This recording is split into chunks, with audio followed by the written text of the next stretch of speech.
நம் தேவனாகிய இயேசு கிறிஸ்துவினால் உங்களுக்கு கிருபையும் சமாதானமும் சந்தோஷமும் உண்டாவதாக. கடந்த 5 நாட்களா வெளிப்படுத்தின விசேஷத்துல சொல்லப்பட்டிருக்க 7 சபைகள்ல 5 சபைகளை குறித்து பார்த்தோம். இன்றைக்கு 6வது சபையாகிய பிலதெல்பியா சபையை குறித்து பார்க்க போறோம். இந்த சபையை குறித்து வெளிப்படுத்தின விசேஷம் 3வது அதிகாரத்துல 7வது வசனத்திலிருந்து 13வது வசனத்துக்குள்ளார சொல்லப்பட்டிருக்கு. இந்த பிலதெல்பியா சபைக்கும் திருவசனம் பரவினதுக்கு காரணம் எபேசு சபையே. அப்போஸ்தலர் 19வது அதிகாரத்துல பவுலடியார் எபேசு சபையில தங்கினதை பத்தி சொல்லப்பட்டிருக்கு.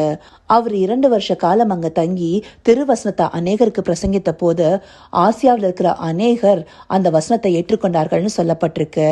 அப்படியாக இந்த பிலதெல்பியா சபையும் சரி, இதற்கு முன்பாக நம்ம பார்த்திருக்க 4 சபைகளும் சரி, எல்லாவற்றிற்குமே எபேச திருச்சபையின் மூலமாகவே திருவசனம் பரவி இருக்கு. இந்த பிலதெல்பியா சபை தேவனை பற்றி கொள்கிற விசுவாசத்துல உறுதியா இருந்திருக்கு. அத மேற்படியா இருக்கிற வசனங்களை பார்த்தாலே புரியும். எல்லா சபைகளுக்குமே தேவன் மனம் திரும்பும்படி எச்சரிப்பு கொடுத்தாரு. பிலதெல்பியா சபைக்கும் சிமர்னா சபைக்கும் மாத்திரமே மனம் திரும்பும்படி அவர் சொல்லல. இங்க பிலதெல்பியா சபையை பத்தி சொல்லும் போது ஆண்டவர் அநேக நல்ல காரியங்களை சொல்றாரு.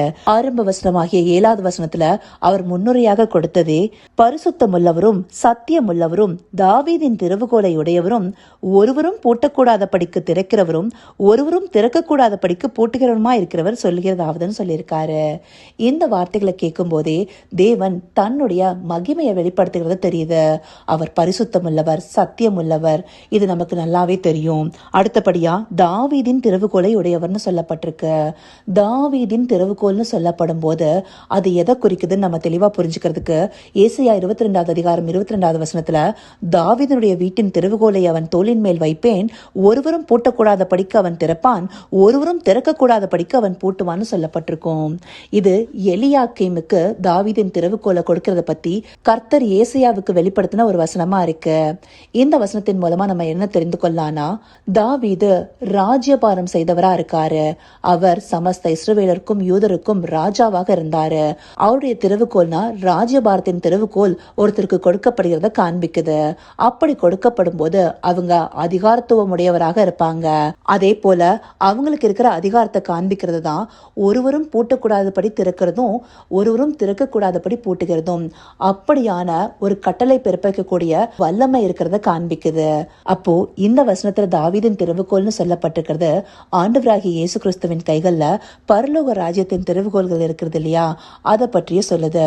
அவர் தான் இந்த பூமி அனைத்திற்கும் ராஜாதி ராஜாவாக இருந்து பரலோக ராஜ்யத்தின் திறவுகோல்களை உடையவராக இருக்கிறாரு. அதனால்தான் மத்தேயு 16வது அதிகாரம் 19வது வசனத்துல பேதுரு கிட்ட பரலோக ராஜ்யத்தின் திறவுகோல்களை நான் உனக்கு தருவேன்னு சொல்றாரு. ஒருத்தரத்துல அந்த திறவுகோல் இருந்தா தானே கொடுக்க முடியும். அப்படி அவரே சர்வத்திற்கும் அதிகாரம் உடையவரா இருக்காருங்கிறத இந்த முன்னுரையில காண்பிக்கிறாரு. அடுத்தபடியா 8வது வசனத்துல எல்லா சபைகளுக்கும் சொல்கிறத மாதிரி பிலதெல்பியா சபையின் கிரியைகளையும் தேவன் அறிந்திருக்கிறாரு சொல்றாரு.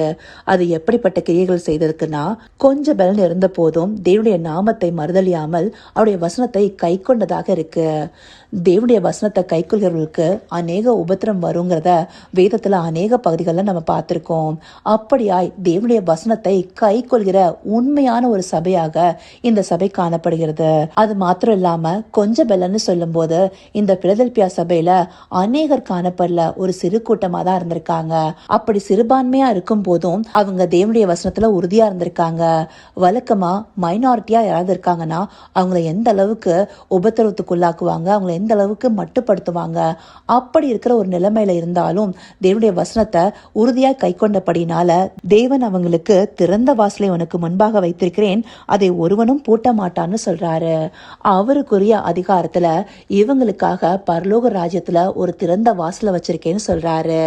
யோவான் 14வது அதிகாரத்துல பிதாவின் வீட்டுல அநேக வாசஸ்தலங்கள் இருக்குன்னு சொல்றாரு. அதே போல நமக்காக ஒரு ஸ்தலத்தை ஆயத்தம் பண்ண போகிறேன்னு சொல்றாரு. அப்படியாக அந்த வாசல்களுக்குள்ள நுழைகிறதுக்கு இவர் பிலதெல்பியா சபைக்கு முழுவதுமான அதிகாரத்தை கொடுக்கிறாரு. அதனால்தான் திறந்த வாசலை அவங்களுக்கு முன்பாக வைக்கிறேன்னு சொல்றாரு. அடுத்தபடியா 9வது வசனத்துல யூதரல்லாதிருந்தும் தங்களை யூதர் என்று பொய் சொல்கிறவர்களாகிய சாத்தானுடைய கூட்டத்தாரில் சிலரை உனக்கு கொடுப்பேன்னு சொல்லியிருக்காரு. ஏற்கனவே சிமர்னா சபையை பத்தி பார்த்த போதே நம்ம சொல்லியிருந்தோம், உள்ளத்தில் யூதனானவனே யூதன். அந்தபடியாக ஆண்டவராகிய இயேசு கிறிஸ்துவின் மூலமாக இருதயத்துல விருத்த சேதனம் பற்றவங்க தான் உண்மையான யூதனா இருக்காங்க. அப்படி இல்லாம தேவனை தூஷிச்சு தேவனை மறுதளிக்கிறவங்க எல்லாருமே யூதர்கள்னு சொல்ல முடியாது. அந்தபடியான கூட்டத்தார் இவங்களுக்கு மத்தியில் இருந்திருக்காங்க. அவங்க உபத்திரவப்படுத்தும் போதும் இவங்க நிலையாக வசனத்தை கை கொண்டிருக்காங்க. அதனால இந்த யூதர்களை இவங்களுடைய பாதத்திற்கு கீழ்ப்படுத்துவேன்னு தேவன் இந்த 9வது வசனத்துல சொல்றாரு. அடுத்தபடியா 10வது வசனத்துல, என் பொறுமையை குறித்து சொல்லிய வசனத்தை நீ காத்து கொண்டபடியினால். வசனத்தை கைக்கொள்கிறவர்களுக்கு உபத்திரவம் நேரிடும். உபத்திரவத்துல பொறுமையா இருக்கும்படி தேவனுடைய வசனம் சொல்லுது. அப்படி அவங்க அந்த பொறுமையை காத்து கொண்டதுனால தேவன் அவங்களுக்கு மேன்மையான ஒரு காரியத்தையும் சொல்றாரு. இந்த பூமியின் குடிகள் எல்லாமே உபத்திரவத்திற்கு ஒப்பு கொடுக்கப்படும் போது அவங்க இதுல இருந்து விலக்கி காத்து கொள்ளப்படுவாங்கன்னு சொல்லியிருக்காரு. அப்படியான ஒரு பிரியம் தேவனுக்கு இந்த சபையின் மேல இருக்கிறத நம்ம இந்த வசனத்தின் மூலமாக பார்க்க முடியுது. அடுத்தபடியா 11வது வசனத்துல, இதோ சீக்கிரமாய் வருகிறேன், ஒருவனும் உன் கிரீடத்தை எடுத்துக்கொள்ளாதபடிக்கு உனக்குள்ளதை பற்றி கொண்டிருன்னு சொல்லியிருக்காரு. இந்த வசனத்தின் மூலமாக பிலதெல்பியா சபை காத்து கொண்டிருக்கிற அந்த உண்மையும் விசுவாசத்தையும் பொறுமையும் சரியாக காத்து கொண்டு ஓடும்படியா சொல்றாரு. எப்படி பவுலடியார் அவருக்கு நியமிக்கப்பட்ட ஓட்டத்தை சரியாக ஓடி நல்ல போராட்டத்தை போராடினேன், விசுவாசத்தை காத்து கொண்டேன், இது முதல் நீதியின் கிரீடம் எனக்காக வைக்கப்பட்டிருக்குதுன்னு சொல்றாரு இல்லையா. அந்தபடியா தேவனுடைய வார்த்தைகளை கை கொண்டு அவர் நியமத்த ஓட்டத்தில் நம்ம சரியாக ஓடும்போது நம்முடைய கிரீடம் நமக்காக காத்திருக்கும். அந்த கிரீடத்தை இழந்து போகாத படிக்கு கடைசி வரைக்கும் உண்மையா இருக்கும்படியாக தேவன் இந்த சபைக்கு சொல்றாரு. 12வது வசனத்துல, இப்படியாக ஜெயம் கொள்கிறவர்களை தேவனுடைய ஆலயத்துல தூணாக்குவேன்னு சொல்றாரு. தூணாக்குவேன்னா ஆங்கிலத்துல பில்லர்னு சொல்லுவாங்க இல்லையா. ஒரு மனிதரை பில்லர்னு சொல்லும் போது ஒரு காரியத்திற்கு அவங்க தான் ஒரு பிடிமானமா இருக்கிறத காண்பிக்கும், அவங்க முக்கியமான ஒரு பொறுப்புல இருக்கிறத காண்பிக்கும். அப்போ இந்த பிலதெல்பியா சபையினரை ஒரு முக்கியமான ஒரு பொறுப்புல தேவன் அவருடைய ஆலயத்துல வைப்பாருன்னு சொல்றத நம்மளால புரிந்து கொள்ள முடியுது. அது மாத்திரம் இல்ல, அதுல இருந்து அவங்க ஒரு காலம் நீங்குவதில்லைன்னு சொல்றாரு. தேவனுடைய நாமத்தையும் பரலோகத்திலிருந்து இறங்கி வருகிற புதிய எருசலேம் ஆகிய என் தேவனுடைய நகரத்தின் நாமத்தையும் என் புதிய நாமத்தையும் அவன் மேல் எழுதுவேன்னு சொல்றாரு. இது முழுவதுமா அவங்க தேவனுடைய அதிகாரத்திற்குள்ளார தேவனுக்கு உட்பட்டவர்களாக வருகிறத காண்பிக்குது. இந்த இடத்துல அந்த நாமம் என்னதுன்னு சொல்லிட்டு நம்ம ஆராய வேண்டாம். ஒருத்தருடைய பேரு கீழே வருதுன்னா அவங்களுக்கு உட்பட்டவர்களாக மாறுவதை காண்பிக்குது. அந்தபடியாக தேவனுடைய முழு உரிமையாக அவருடைய சொந்த சம்பத்தாக இந்த சபை மாறுவதை காண்பிக்குது.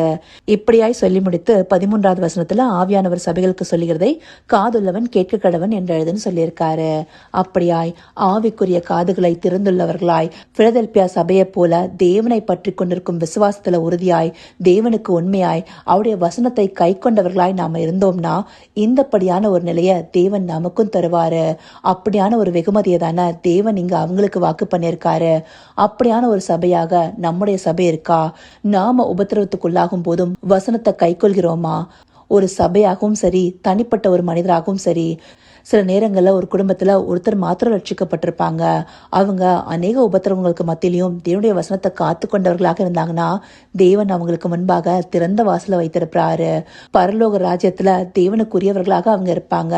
அப்படியான ஒரு சபையாக நாம மாறுவதற்கு தேவனை நோக்கி பார்க்கலாமா? கர்த்தாவே, தேவாதி தேவனே, உமக்கே இந்த வேளையில் நன்றி செலுத்துகிறோம் ராஜா. அப்பா, பிலதெல்பியா சபையின் மூலமாக நாங்களும் உங்களுக்கு உண்மையுள்ள ஒரு சபையாக உம்மை உறுதியாக பற்றி கொண்ட ஒரு சபையாக இருக்கணுங்கிறத எங்களுக்கு காண்பிச்சிருக்கீங்க தகப்பனே. அந்தபடியாய் எங்களுக்கு கொஞ்சம் பலன் இருந்தாலும் உம்முடைய வசனத்தை உறுதியாய் பற்றி கொண்ட மனதையுடையவர்களாக நாங்கள் இருக்கணும் ராஜா.